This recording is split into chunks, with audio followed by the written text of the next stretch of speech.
Hi there, it's Kevin with the Rogue Deck Builder / Gone Rogue Games here with, I don't know, I want to do a Tuesday Brews Day, but I haven't played Magic in so long that I don't know where to start. I think the last time I played was just after New Capenna released, and I was trying to build that rat dude that cheats in vehicles, and then I was working on that today, and like, wow, this has already kind of been done in just an Esper shell, Esper control, Esper midrange that has just been splashing for green for the chariot. So someone stole my idea and they've been successful with it.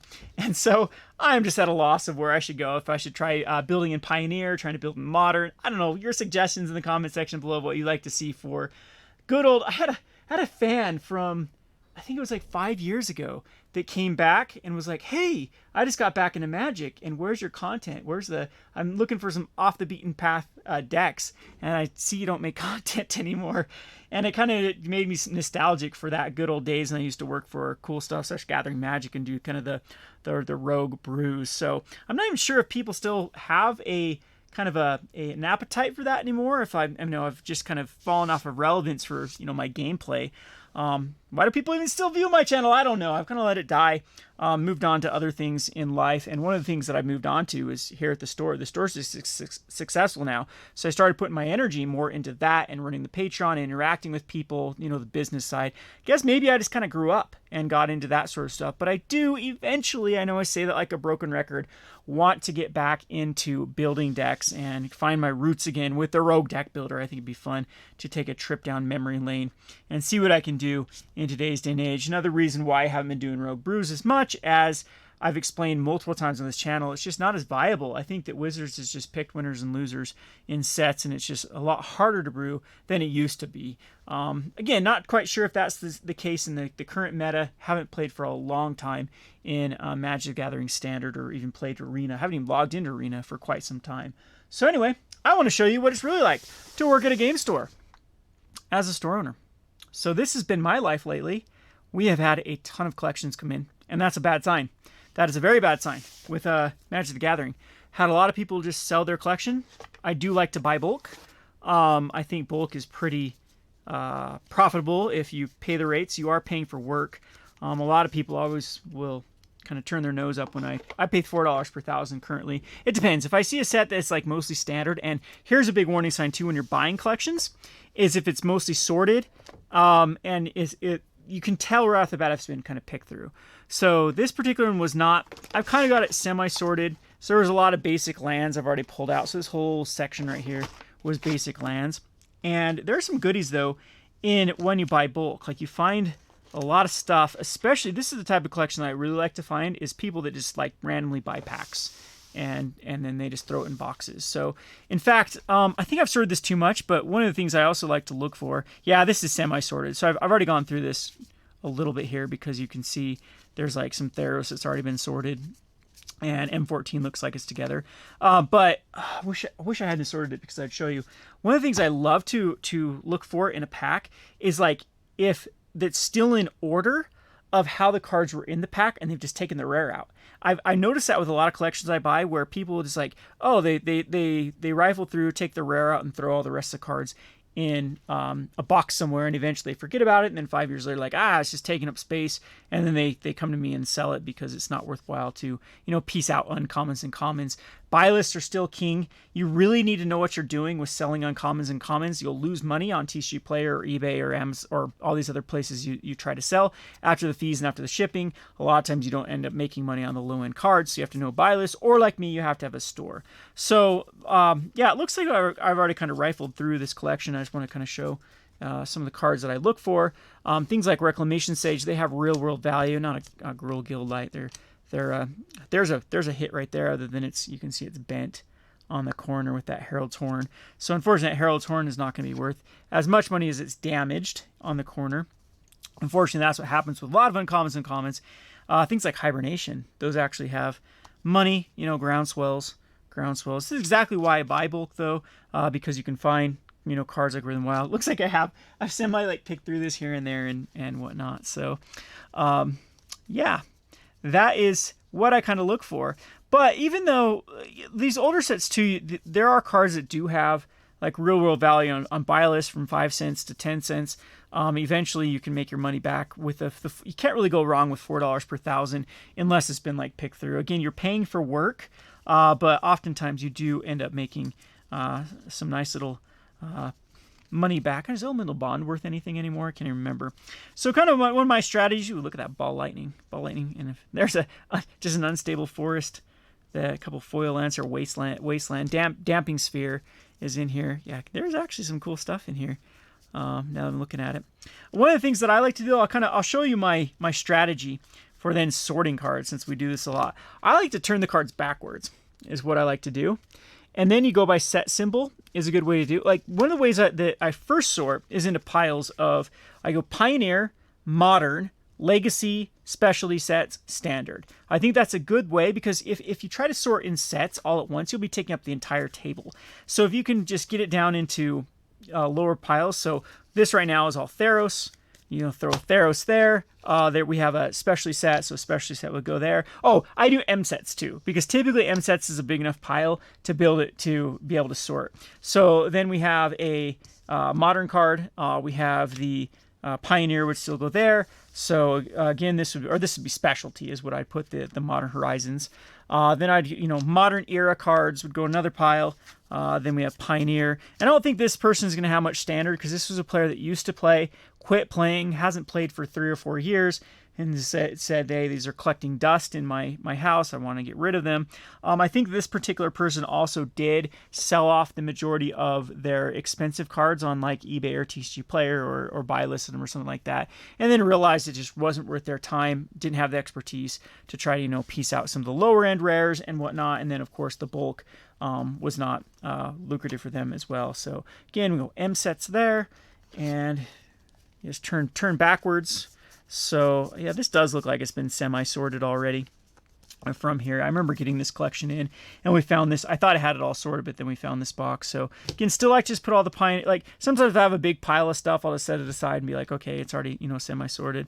I do often do like promos still within their sets now. I'm not too particular of like sorting them into like a promo pile, but most of this guy's stuff I guarantee will be Pioneer. So that's just a good way to do that. Is you see how it's if you're right-handed like I am, you can shift from left hand to right hand and look at the set symbols, and then that's an easy way if they're turned upside down, and then it's quite quick to do it. So yeah, we can go through this pretty quickly. I got really efficient at doing this. Like I said, this actually does look like it's semi-sorted, and so there won't be a lot of sorting after this here for me. And the piles do end up getting quite big eventually. There's Ravnica. This is all Ravnica. Yeah, this does look like I've gone through it. Dang, I wanted to showcase just, start to... Oh, here's some, mixed stuff here. Like I said, I think I went through this a little bit, so... But, yeah, this is basically, if you're always talking about wanting to, See, this is what I like about bulk. If you always want to start a store, this is going to be a huge part of your life. And of course, you can hire someone to do it, but I particularly am pretty anal with how I sort things and look through things that I know. If I want it done right, I have to do it myself. But a lot of these things have real world value, even like things like Restock eventually do. Like kind of pick out some of these cards that have like Venom Slivers. I think Back to Nature still worth like $0.25, and that's real world value. These are things that sell. There's a big difference between bulk, what I call true bulk, and kind of bulky cards that are under $1. True bulk is something that's not worth anything, and I've got boxes. I got a box right here. So what I'm doing eventually is, so these were sorted at one point. This is all true bulk here. I have a box behind me. I'm trying to find a buyer for true bulk, or trying to find a creative way to get rid of true bulk. Like a walking corpse will never have value. It's going to eventually just can be chucked in another box and sold off to some other vendor that wants to deal with true bulk. I don't really want to deal with it. I don't know how people deal with it, but I've got them. Oh, by the way, these are kind of cool. See how many cards these hold? These are Beckett thick sleeves. They hold like 30 cards almost. It's like between 20 and 30 cards, which they hold. So they're a great way to keep things organized.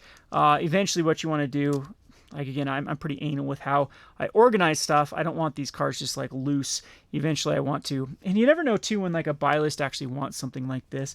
I've seen it happen with Card Kingdom before when they make their like intro decks where they're like, oh, we want this like just super bulky card for 2 cents a piece, and then I can just hurry and go pick through it and Again, probably not worth my time now at the point I am with the store where I can be doing, more efficient things with my time. But I don't know. Kind of find it cathartic. I like to see how much, it's like a game for me to see how much profit I can make out of, these transactions. But there you go. Spore Frog's a good one to look for. In here. This is, again, what I like to look for. This person purchased a lot of Modern Horizons. There's a lot of cards that have value in here that are truly worth 5 cents, truly worth 10 cents. And that sort of stuff does add up. There are also a couple services you can use too that will buy list, so there's a service that people want me to review. I'm not sure how I'm going to review it. They keep messaging me on Discord about a card service, and I can't think of the card service off the top of my head at the moment, where you can send them your bulk, and then they'll piece it out and then give you a price for it. But as someone who doesn't it myself, it's not a service that I particularly use, but those services do exist out there. I wonder if you get more than $3 or $4 per thousand by the time you do that. By the time you ship them too, that's the problem with bulk. I don't really buy bulk online because the shipping just doesn't make it viable. I mean, paying for a box like a big 3,000 count box, you're gonna pay $10-15 for shipping, and that's brings your cost up to $19 per thousand rather than $3 to $4 per thousand after the shipping. I know you can fill up a big board game box. Full Heartland's worth anything anymore.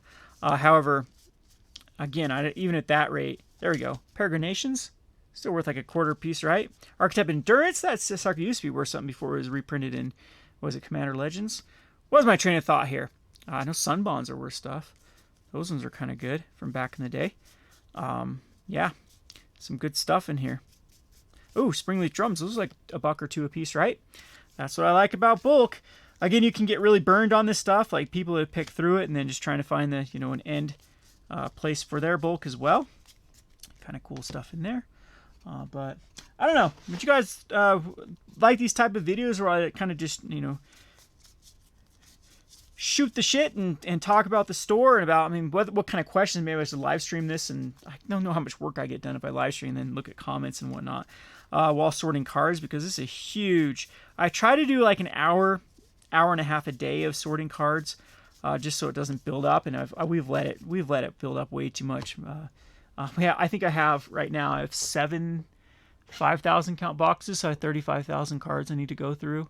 Most of them have already been sorted into sets. It's then now getting them into packets and then getting them into their alphabetized and whatnot. And that's like, so that's kind of the first how I do it. Put into sets. First, put into like Pioneer versus Modern versus Standard. Then they'll go into boxes. Then I'll go from there into Pioneer sets, and then once they're in their particular sets like this, then you'd start going to color, and then once they're in color, you go into alphabetical, and then eventually you have like a sorted out collection where you can start selling cards. But it is a lot of work for this type of stuff. I think a lot of people get into buying and selling the Magic the Gathering, and then they realize just exactly, definitely have to have a personality to kind of deal with the monotony of sorting through cards. Oh, there's a lot of unsorted here of stuff. I'm gonna just kind of pick through this to see if we find anything cool. Of course, Fallout Lands, they still sell, not really anymore. Fallout Lands have really lost their value. Domineer is gonna have even more Fallout Lands. Sometimes I do look for tokens. Surprisingly, tokens are going back up. There was a point when tokens became absolutely worthless, but now buy lists, I've seen a lot of buy lists paying like $1 or $2 for particular tokens. I believe it's like the Fabled, the card out of Kamigawa, the red card that creates the goblin that creates the treasure. That's like going for like $1 or $2. Some of these though, more like Eldrazi Scions, these are just true bulk. You're never going to sell them. There's too many out there. But I've been quite surprised with, oh geez, there's a Modern Horizons down here of stuff in here. First string of disappearances. So yeah, this set's probably going to yield a. Would it be interesting for me to do a profit or loss, or a kind of an overview of buying a collection, how much I paid for it, and then piecing it out? It just adds more work for me in the long. Ooh, there we go, Soul Warden. There's a nice little hit there. Is it Soul Warden or the Soul Tenant that's worth? I think it's Soul Tenant because I haven't seen a reprint in a while, but still a card that's worth money. And of course, this is nostalgia for this channel, as Soul Sisters was basically the kind of the catalyst for this channel going forward. Ghostly Flicker, that's worth money, right? I think Ghostly Flickers are worth like 40 cents or something. But yeah, there's definitely some good stuff in here that's worthwhile. For now, until Wizards continues their reprint policy. I think the main reason that reprints are getting so, our cards are getting so cheap is because, ooh, this is starting to go up. Brave the Elements, this is starting to have a little bit of a spike because of Mono White Humans in Pioneer. Ethereal Armor, another playable card. Like Elixir Mortality, these are the type of cards that, you know, if you don't want to sort through bulk too, if you don't want to be extremely anal like me, that's exactly how I used to do it, is I would, you know, if I'm just looking for a quick turn, I'd like pull out the cards that I know are worth money right off the bat. And then, what is this? These Russian? See if I can read this. Mastera, Reb, Buzava. Yeah, this is Russian. There's got to be Russian here. So, picked up some Russian cards somewhere. And then Puts Mastera is what that says. And so Kaptu, Puts Mastera. Don't ask me why. I know how to read Cyrillic or Russian. That's Ili, that's or in Russian. I don't really know the words here though, so yeah, none of these yeah. Not that Visir means everything, right? Everything. Etum is this. Eto is this. Diliat. Okay, I'll quit boring people with my knowledge of Russian. Don't ask why I know some Russian. We won't go there. Anyway, yeah. I don't know. Thought this is kind of fun video. What am I here now? I've been rambling for over 16 minutes and probably bored everyone. But this is kind of the owning a store. A lot of sorting. A lot of going through this, but there's value in everything. I'm hoping that this becomes lucrative again. Actually, I think it is. I think there's less cards being opened up from like draft boosters. A lot more like collectors that have been opened, and so that actually, it's been a long time since I've seen like $4 commons like Deadly Dispute got up to, and now I'm actually starting to see other ones that have gone up quite significantly from standard sets, but not just that, like some Pioneer sets are really starting to increase in value. Like is that Brave the Elements is a card that's been trending up. So it's kind of neat seeing non-commander cards for the first time actually going up in value. So it does seem that Pioneer had some legs. We'll have to see what their next format that they decide to be the kind of the go-to route for the Pro Tour or whatever the Pro Tour is these days. And it was Pioneer for this season. It'd be interesting if they did like Pauper. That would be a rush, because then Pauper cards would go crazy. So yeah, let me know what kind of content you'd like to see from this behind the scenes. I don't know if I'll do it on the Rogue Deck Builder channel, or I'll do it over at the Rogue Games channel. Again, I do want to get back to brewing. Give me some suggestions for that, which you'd like to see, with whether it be, you know, try my hand at Modern again, try my hand at Standard, or if people are just done with that sort of content, I'll just keep, you know, kind of producing what I want to produce here at the store. Maybe these behind the scenes are what people do want to see. I hope you enjoyed this video. If not, give it a thumbs down and tell me how terrible it was. This has been Kevin with Games / Rogue Deck Builder. Thanks for watching.